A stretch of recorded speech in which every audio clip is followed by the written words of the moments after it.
Hello, everybody, and welcome to today's Flipgrid Live event. My name is Ann Cosma, and I work on Team Flipgrid. Today, we are joined by Marco Leona from the Metropolitan Museum of Art. And before we get started, let me just say this. Flipgrid is a free video communication platform from Microsoft, and we are on a mission to empower every person on the planet to share their voice and respect the diverse voices of others. That is why we are so excited for today's event. The Met Museum is located in New York City, and it is the largest museum in the United States. They are on a mission to use art to connect people to creativity, knowledge, and ideas. In just a moment, we'll be joined by Marco Leona, who is the David H. Koch Scientist-in-Charge.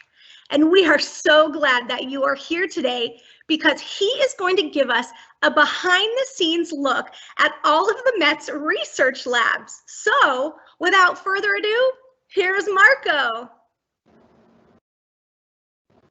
Thank you, Anna. And welcome to the Department of Scientific Research at the Metropolitan Museum of Art. It's great to know that so many people are connected with us. I know Haddad from Tunisia, Monica from Mexico City, one of my favorite places in the world, Emily from Texas, and so many other students from Algeria, India, and Canada. It's so nice to have you here. We are at the exact center of these 4 city blocks wide building. We are under the galleries in a place that very few people see. This is where we use science to study art. We're going to use microscopes, spectrometers, lasers, x-rays to understand how people from all over the world and from ancient civilizations up to living artists used materials to make art. So today, I'm going to take you to meet 2 of my colleagues who are using some of the newest techniques that we've been applying in museums for the study of works of art. We're going to meet Roxanne Radford, who just graduated from UCLA, who is a specialist in a new technique called Hyperspectral Imaging. We take photographs of works of art, but rather than being regular color photographs, we slice light in so many tiny segments, each one a color of the rainbow. And then we can tell the computer to reconstruct the image that we get to highlight different parts to show what is made with the same color, what we call pigment, or areas that are being restored, altered. After that, we're going to meet Federico, an Italian geologist who specializes in electron microscopy. We're using an ultra high-tech instrument, the electron microscope, to look at tiny fragments at very high magnification. We're blowing them up 100,000 times or more, so that we can see very minute details that tell us how those objects were made, what they contain, and maybe who made them. And sometimes we can tell forgeries from real things, and we can tell whether something that was thought to be an imitation or a forgery, so worthless, is really actually the best original. So please come with me, and we'll go to the laboratories right away. And I know we'll stop at the end for questions, and I hope there will be many. I'm here to answer. Please come.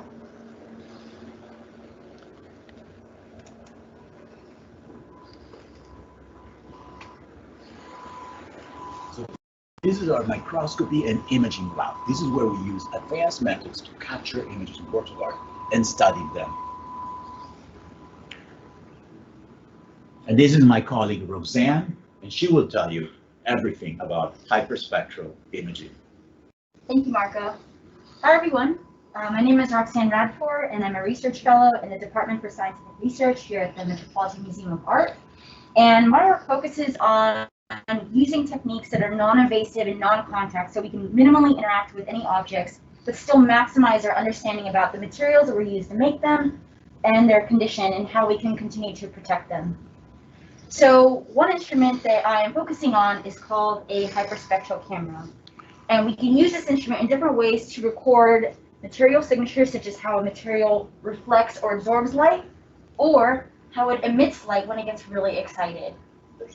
So some of you have dabbled maybe in photography or are experts in it, but when a hyperspectral camera records an image, every single pixel has a chemical signature, and that's very powerful because not only can we identify the materials all throughout the entire scene, we can then map them. So for this example fresco here, that's based on a fresco from an Italian chapel in the Renaissance, I can identify the materials and I can see how the artist is using them throughout.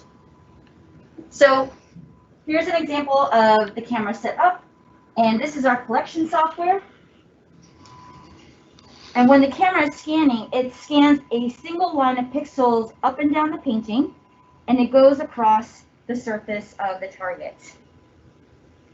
Now, as we know, cameras have millions of pixels, so I'm collecting really large data sets here.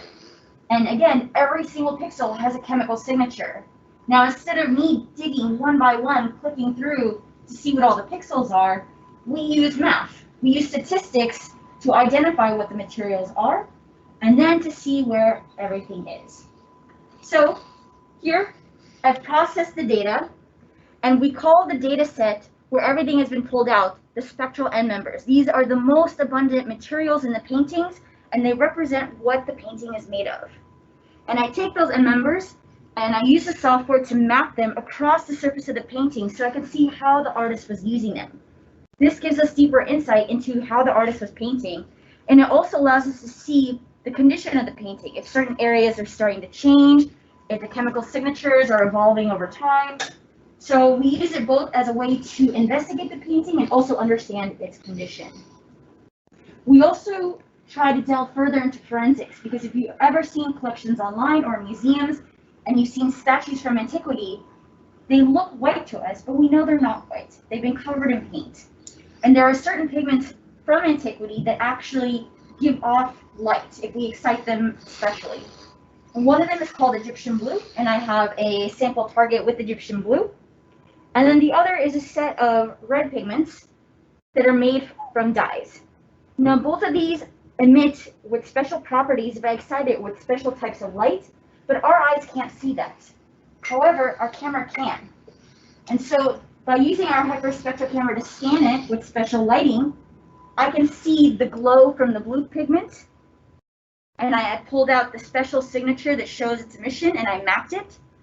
And same thing for the red. The red also has its own special emission, and I pulled out its signatures to show exactly where it is. So even though we can't see it by eye, and some spot techniques may not be able to identify it using its normal mode, we can even find the trace system amount by using that really strong luminescence. So this camera, applied in different ways, allows us to really understand the materials an object has been made by, how the artist was trying to paint, and also its condition and what's remaining. I hope you've enjoyed this. Thank you for joining me here. Thank you, Roxanne. So let's move now to a second laboratory where we're going to use not light, like a regular photograph, as what Roxanne was doing, but electrons. So electrons can be made to work exactly like photons, which are the messengers of light. But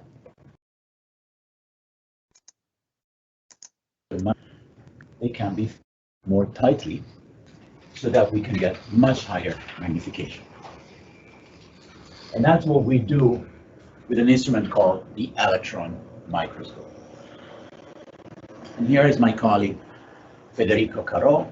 Federico is a geologist and will tell you everything that you've ever wanted to know and more about the electron microscope.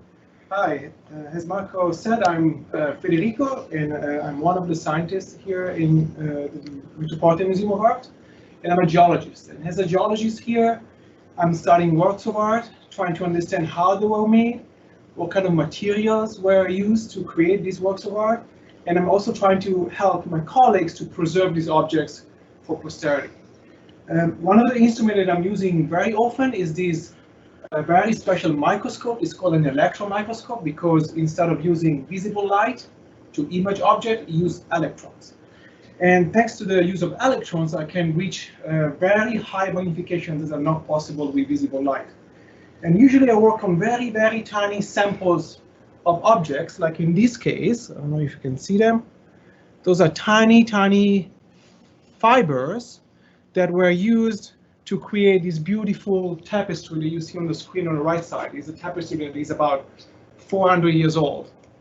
And what I'm trying to understand is how the metal threads, there are some gold threads were used to weave this fabric, how these gold threads were made, because determining how they were made help us understanding when they were made and understanding if this was really waved 400 years ago. So what I do, I have to load the sample in the scanning electron microscope stage, which is this high definition stage, load it into the chamber, and I'm ready to go. So once the electrons are on, they're going to hit the specimen, and that will allow me to obtain very high magnifications of the objects that I'm looking at, such in this case, this metallic thread. And you can see here it's a very, very small strip of gold that is wrapped around silk thread. It's pretty amazing. It's a early form of nanotechnology. And using this instrument, I can actually magnify it at very, very high magnifications, almost, several 100,000 times magnifications, and see very, very small details. And by looking at these details of the surface of these threads, I can reconstruct how it was made, how it was hammered down, cut, what kind of tools they used to cut this metal. And thanks to the comparison with manuals and information, historical information that we have, we can tell, yes, this was made using techniques that were available 400 years ago. Something else that I can do with this instrument is not only obtain amazing images, but also do chemical analysis of the sample that is inside the microscope. So for instance, the metal threads here inside the microscope is over here. We can image it, we can see the surface, but I can also pinpoint and little particles on the surface and let's say enhance them. And over that screen, I will get a chemical composition right away of what I'm selecting. So we have silver, we have sulfur. We know that those little particles on the surface are salts called silver sulfides, which are degradation product of these wires. So we can also understand, the health state of these objects, if anything is happening at the surface, and understanding these kind of things will help us protecting and preserving the object here in the museum for the years to come.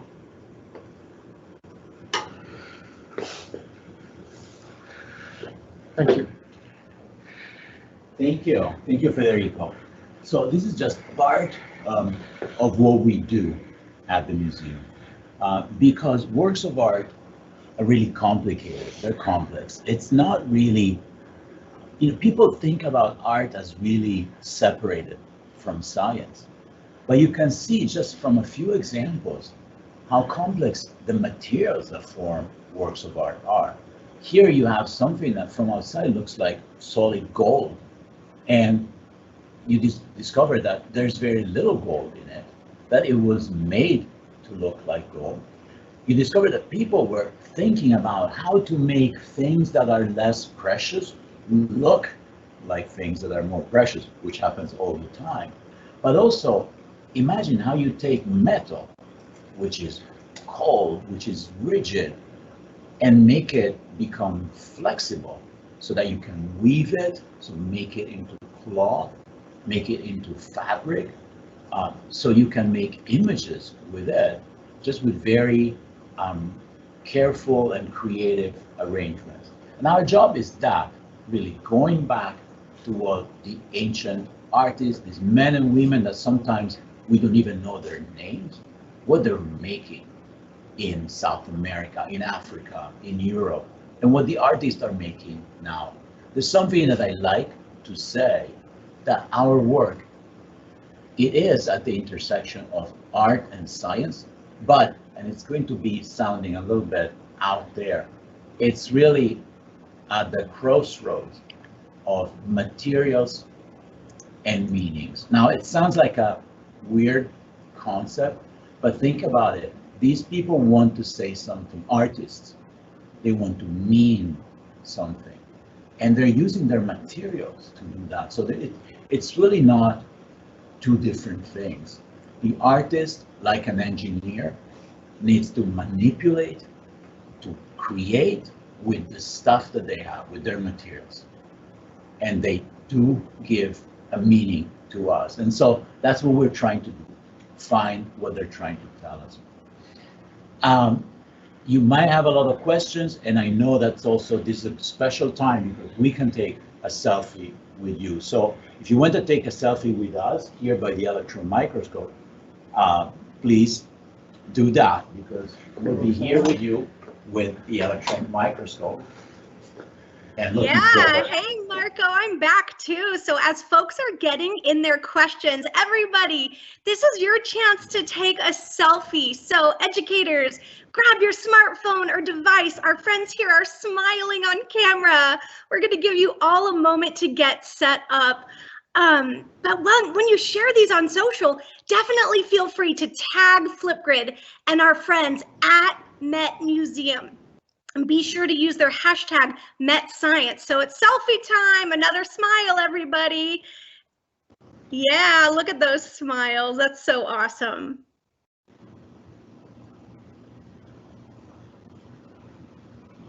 Fantastic. Maybe just another quick moment. Awesome, awesome.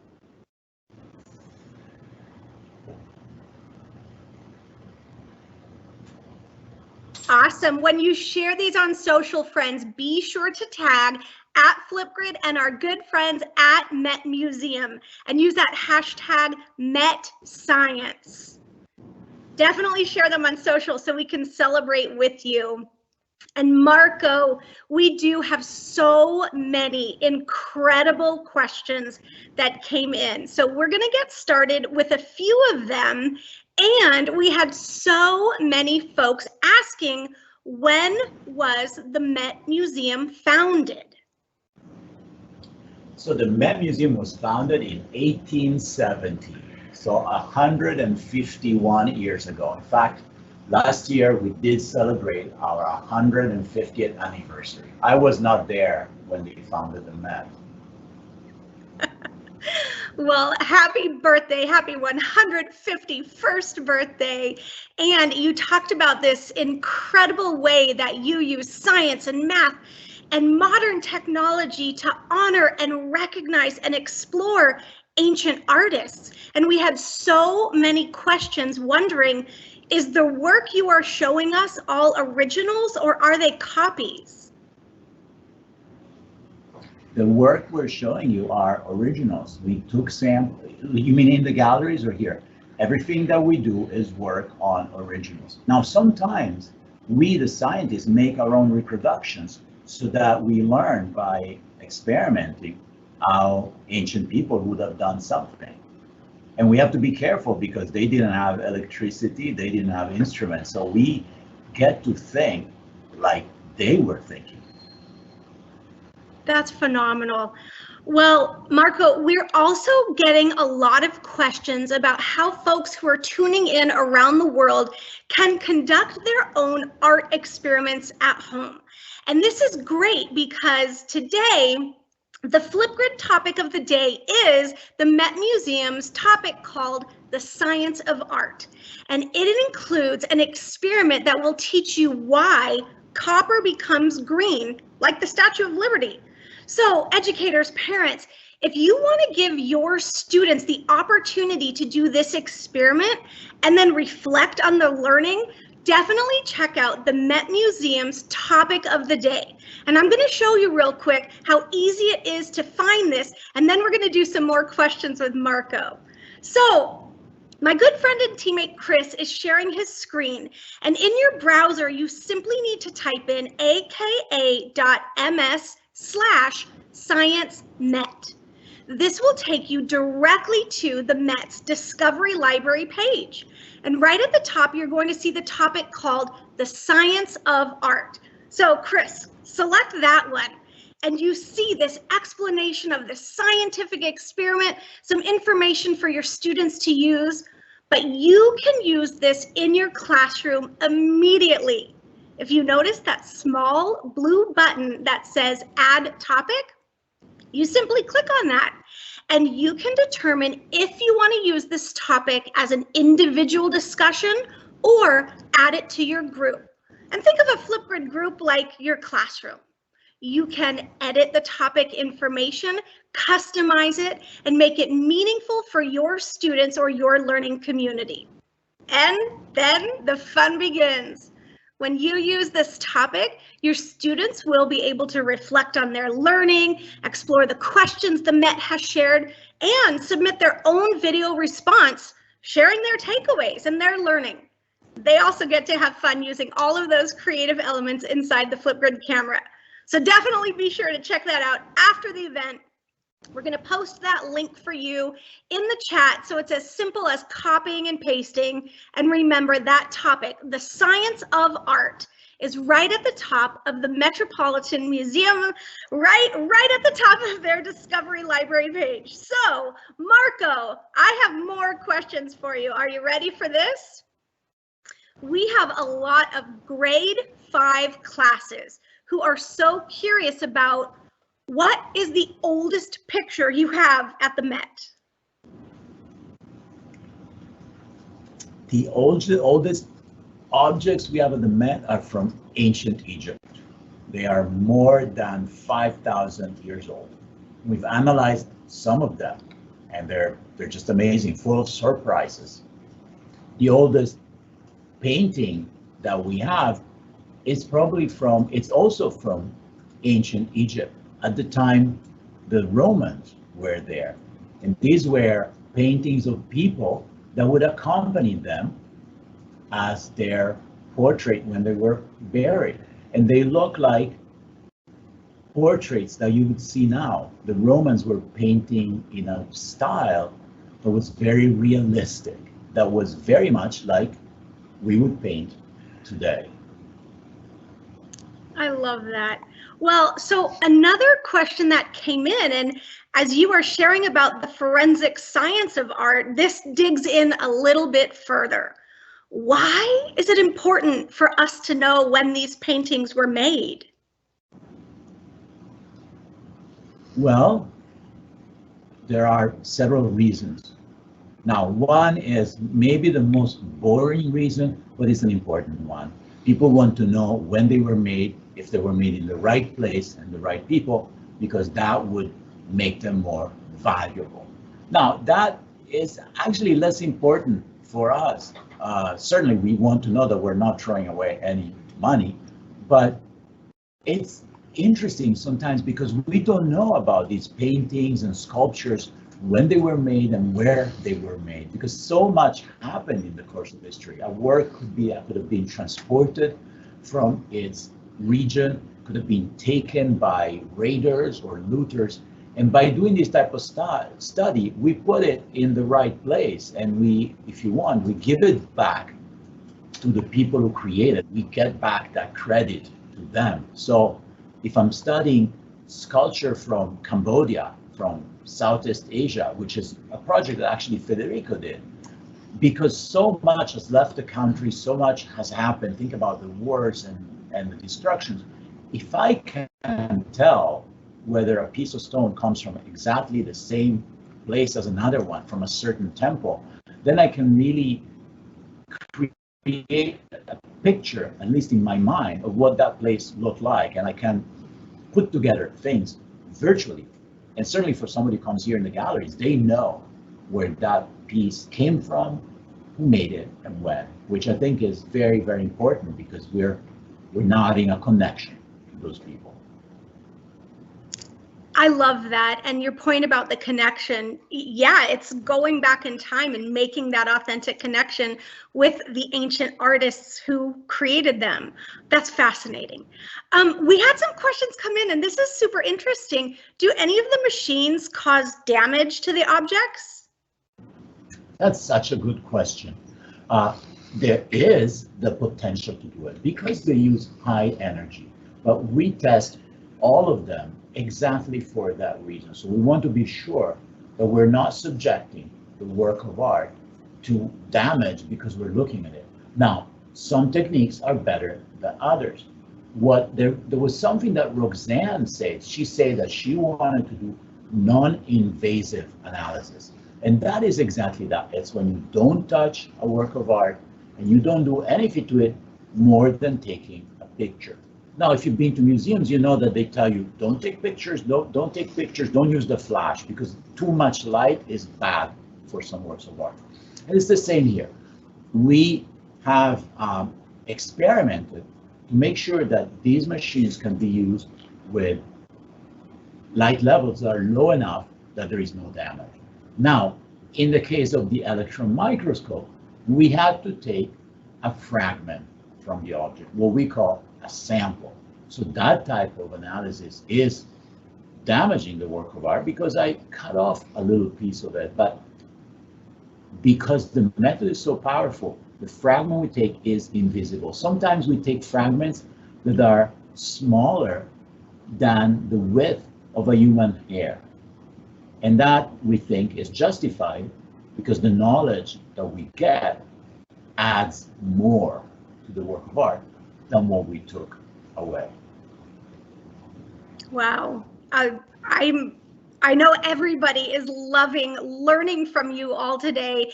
And shout out to our good friend, Jocelyn. We have a great question about young students, our youngest friends who are tuning in. For those who are maybe 8 years old, how can they begin their own journey into the science of art? Oh, that's a beautiful question. Well, so the first thing is really use your eyes. Look at objects carefully and start thinking about how they were made, what materials could be there, how many different materials. Then investigate the properties. You could take, if you have a piece of metal, you could take a magnet and check it. If the magnet sticks, it's iron. If it doesn't stick, it could be aluminum if it's silver. If it's yellow, it could be gold, but it could also be brass. Now, there are a lot of tests that you can do and a lot of chemical experiments. If you take marble or an eggshell and you put a little bit of vinegar on it, you will see that it makes bubbles. Now, we actually do a similar test just at the microscope. If you see bubbles when you put vinegar on a piece of marble, don't do it on an important piece of marble. Do it on an eggshell, which is made of a similar chemical, calcium carbonate.